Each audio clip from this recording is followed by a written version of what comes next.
فلسطین کے وہ مردے بچ اب دیکھے نہیں جاتے، فلسطین کے وہ مردے بچ اب دیکھے۔ ہر جوان کے اور جوان بچے اور بچیوں کے غلط تعلقات کے ذریعے سے زندگیاں گزاری جا رہی ہیں۔ آج اس موبائل نے غلط تعلقات کو بالکل آسان کر دیا ہے۔ بہت کم ایسے جوان بچے اور بچیاں نظر آتی ہیں کہ جن کے کسی سے غلط تعلقات ہوتے ہوئے نظر نہیں آتے۔ اللہ کی رحمت کا انتظار کرتا ہے، اللہ کے عذاب کا انتظار کرنا چاہیے۔ آج زنا بالکل عام ہو گیا ہے۔ اے اللہ کے نیک بندو، آج جوان زنا کے اندر ملوث ہوتا ہوا نظر آتا ہے۔ آپ مجھے بتاؤ تو صحیح، کون سا گناہ ایسا ہے؟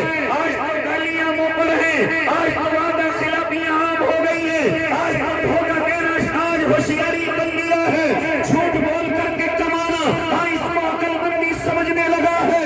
آج نیک لوگوں کی ناقد آپ کے سروں پر بیٹھا ہوا ہے، آج تو دھوکے دینے والوں میرا اور آپ کا سردار بنا ہوا ہے۔ اے اللہ کے نیک بندو، یہ سب کمیاں میرے اور آپ کے اندر نہیں ہیں تو اور کیا ہیں؟ آج میرا اور آپ کا حال کسی پر بس نہیں۔ اے اللہ کے نیک بندو، ذرا چلو اور میں اور آپ اپنی بیوی شادیوں کا خیال کریں، اپنے نکاحوں کا خیال کریں۔ نکاح ایک بڑی عبادت ہے، نکاح میرے آقا کی سنت ہے، نکاح میرے محبوب کا طریقہ ہے، لیکن میں نے اور آپ نے اس نکاح کو کیا بنا دیا؟ ذرا کبھی آ کر کے رات کے اندھیروں میں دیکھیں کہ کل کس گھر کے اندر شادی ہے، لیکن آج ایک دن پہلے کون سا گناہ ہے جو شادی کے اندر نہیں ہوتا ہے؟ میوزک کی دنیا کو سجایا جاتا ہے، ناچنے والی نچکنجریاں بلائی جاتی ہیں، اے اللہ کے نیک بندو، آتش بازیاں ہوتی ہیں، اور نہ جانے کتنے گناہ میری اور آپ کے ان گھروں کے اندر ہوتے ہیں جن میں بیاہ اور شادیوں کا ماحول ہوتا ہے۔ اور اسی پر بس نہیں، آج غریبوں پر ظلم کیا جاتا ہے۔ ہمیں اتنا جہیز چاہیے، ہمیں اتنی تھالی چاہیے، ہمیں اتنی ملائی چاہیے، ہمیں اتنی دعوت چاہیے، ہمیں اتنے کھانے چاہیے۔ اے اللہ کے بندو، آج اگر کمیوں کو گنا جائے تو یقیناً یہ وقت ناکافی ہو جائے، یہ وقت کم پڑ جائے، لیکن میں اور آپ اپنی کمیوں کو ختم کرنے کے لیے اور کم کرنے کے لیے تیار نہیں ہے۔ اسی کے ساتھ ساتھ ایک کمی اور میرے اور آپ کے اندر بڑی تیزی سے آ گئی، ایک دوسرے سے محبت کرنا ختم ہو گیا، ایک دوسرے کی قدر کرنا میرے اور آپ کے دلوں سے نکل گیا، اتحاد اور اتفاق میرے اور آپ کے دلوں سے جاتا رہا۔ ایک زمانہ وہ ہوا کرتا تھا کہ جب ہمارے چھوٹے اپنے بڑوں کی طرف نظریں اٹھا کر کے نہ دیکھتے تھے، اگر کسی راستے پر کھڑے ہوئے ہوتے تو اپنے بزرگوں کو دیکھ کر کے دوسری طرف چلے جایا کرتے تھے۔ لیکن آج اسی جوان کو کیا ہو گیا؟ ذرا سا پیسوں مباحثہ ہو جائے، نہ اپنے دادا کی قدر کرتا ہے، نہ اپنے چچا تایا کی قدر کرتا ہے، نہ اپنے بڑے کی قدر کرتا ہے، اور ذرا سی دیر میں آگ قبول ہو کر کے اپنے خاندان والوں کی بڑوں کی عزتیں کچلنے کے لیے تیار رہتا ہے۔ آج میرے اور آپ میں محبتیں نہیں ہیں، آج مجھ میں اور آپ میں اتحاد اور اتفاق نہیں ہے، آج میرے اور آپ کے دل پھٹے ہوئے ہیں، ایک دوسرے سے نفرت کرتے ہیں، ایک دوسرے کی طرف سے کینہ رکھتے ہیں، بغض رکھتے ہیں، حسد رکھتے ہیں۔ ایک دوسرے کی قدر کرنے کے لیے میں اور آپ اس زمین پر تیار نہیں ہیں۔ حالانکہ جس قوم میں محبتیں ہوتی ہیں، اللہ کی رحمتوں کی حقدار بھی وہی قوم ہوتی ہے۔ جس قوم میں محبت نہیں، قوم تو بڑی دور کی بات ذرا سن لیں میری مائیں بہنیں، جس شوہر اور بیوی میں محبت نہیں، جن آپس کے بھائیوں میں محبت نہیں، جن بھائی اور بہنوں میں محبت نہیں، وہ بھی بھول جائیں کہ اللہ کی رحمتیں کسے کہتے ہیں، کاروبار کی برکتیں کسے کہتے ہیں، کاروبار کی ترقیاں کسے کہتے ہیں۔ ہاں، جاؤ تعویذ والوں کے پاس دھکے کھا کر کے آ جاؤ، جاؤ لوگوں کو پریشان کرنے کے بعد آ جاؤ، جاؤ کہنا کہ ہم پر کسی نے کچھ کرا دیا ہے، کچھ نہیں کرایا ہے۔ اپنے گھر کے معاملات کو ٹھیک کر لے، رب کعبہ کی قسم اللہ کی طرف سے برکتیں نازل ہونا شروع ہو جائیں گی۔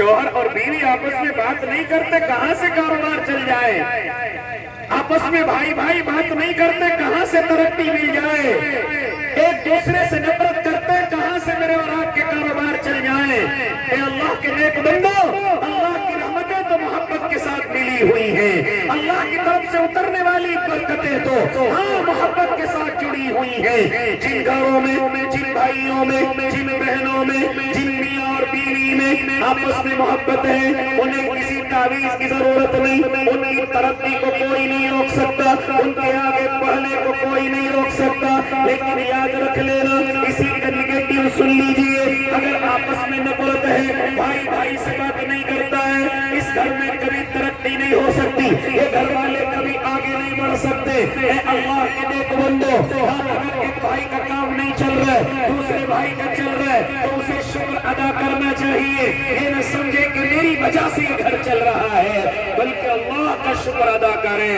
ہو سکتا ہے اللہ جس بھائی کا کام نہیں لگ رہا ہے اسی کے نصیب سے اللہ تجھے بھی روزی عطا کر رہا ہو۔ یہ میں اپنی طرف سے نہیں کہہ رہا ہوں، ایک ساتھی اللہ کے نبی کی خدمت میں حاضر ہوتے ہیں اور جا کر کے عرض کرتے ہیں آقا میں پورے دن محنت سے کماتا ہوں، شام تک کماتا ہوں، لیکن میرا چھوٹا بھائی ہے کچھ نہیں کرتا، آپ کی مجلس میں آ کر کے بیٹھ جاتا ہے اور پورا دن اور رات آپ ہی کے پاس رہتا ہے، اسے گھر کا خیال نہیں، اسے گھر کی ذمہ داریوں کا احساس نہیں۔ تو اس وقت میں میرے آقا نے ایک جملہ ارشاد فرمایا تھا، اے میرے ساتھی عقل سے کام لے، ہو سکتا ہے اللہ تجھے اس کے نصیب سے ہی روزی عطا کر رہا ہو۔ لیکن آج میں اور آپ ذرا 2 روپے کمانے والے ہو جائیں تو اپنی ماں سے الگ ہونے کی کوشش کرتے ہیں، اپنے باپ سے دور جانے کی کوشش کرتے ہیں، اپنے بھائیوں کو چھوڑ جانے کی کوشش کرتے ہیں۔ یہ آج میرا اور آپ کا معاشرہ ہو گیا۔